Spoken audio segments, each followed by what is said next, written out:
जल्दी जल्दी घर के सारे काम निपटा बेटे को स्कूल छोड़ते हुए ऑफिस जाने का सोच घर से निकल ही रही थी कि फिर पिताजी की आवाज आ गई, बहू जरा मेरा चश्मा तो साफ कर दो। और बहू झल्लाती हुई कपड़ा ला चश्मा साफ करने लगी। इसी चक्कर में बेटा स्कूल में और खुद आज फिर ऑफिस देर से पहुंची।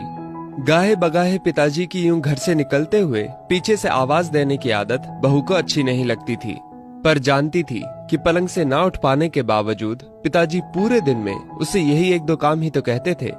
काम छोटा सा था पर ऑफिस जाने की भी तो जल्दी होती थी सुबह सुबह। एक दिन पति से चर्चा की, पति की सलाह पर अब वो सुबह उठते ही पिताजी का चश्मा साफ करके रख देती, लेकिन फिर भी घर से निकलते समय पिताजी का बहू को बुलाना बंद नहीं हुआ। दिन बीते, एक समय वो आया कि समय से खींचातानी के चलते अब बहू ने पिताजी की पुकार को अनसुना करना शुरू कर दिया। एक दिन ऑफिस की छुट्टी थी तो बहू ने सोचा क्यों ना घर की साफ सफाई कर लूं। अचानक पलंग से नीचे गिरी पिताजी की डायरी हाथ लग गई।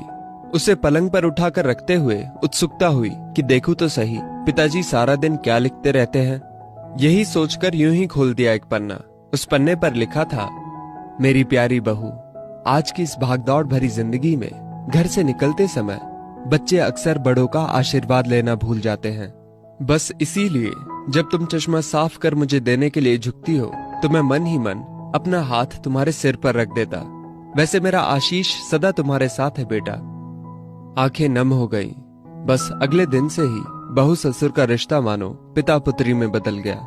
अब 5 मिनट पहले तैयार होकर बेटे को स्कूल छोड़ने के लिए पिताजी की आवाज से पहले ही बहू चश्मे को साफ कर देती। पीने के पानी का जग उनके पलंग के सिरहाने रखती। जाते समय लाड़ प्यार से 2-4 वाक्यों में सारे दिन की हिदायतें देती।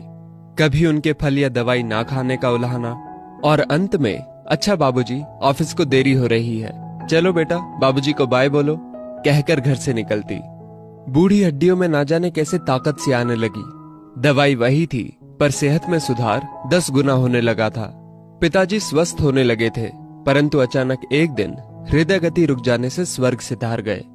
उनके अंत समय में उनके मृत देह के चेहरे पर संतुष्टि के भाव की भी पूरे परिवार में खूब चर्चा हुई थी। आज पिताजी को गुजरे ठीक 2 साल बीत चुके हैं। आज भी बहू रोज घर से बाहर निकलते समय पिताजी का चश्मा साफ कर उनके टेबल पर रख दिया करती है। उनके अनदेखे हाथ से मिले आशीष की लालसा में आज भी सुबह घर से निकलते हुए ना जाने क्यों ऐसा लगता है कि अभी आवाज आएगी, बहू जरा मेरा चश्मा तो साफ कर दे। माता पिता का दृश्य आशीष ही ईश्वर की कृपा दृष्टि है। जीवित माता पिता की सेवा मरणोपरांत किए गए पितृकर्म से कहीं अधिक उत्तम है। जीवन में हम बहुत कुछ महसूस नहीं कर पाते, और जब तक महसूस करते हैं तब तक वो हमसे बहुत दूर जा चुका होता है। आइए इन बूढ़े वृक्षों को जल रूपी स्नेह तथा सेवा रूपी खाद से संजोकर फिर से युवा, स्वस्थ तथा हरा भरा करने का प्रयास करें। दोस्तों, इस वीडियो को लेकर आपकी क्या राय है नीचे कमेंट करके जरूर बताइएगा। और अगर आपको ये वीडियो अच्छी लगी हो तो इस वीडियो को लाइक करिएगा, शेयर करिएगा, ज्यादा से ज्यादा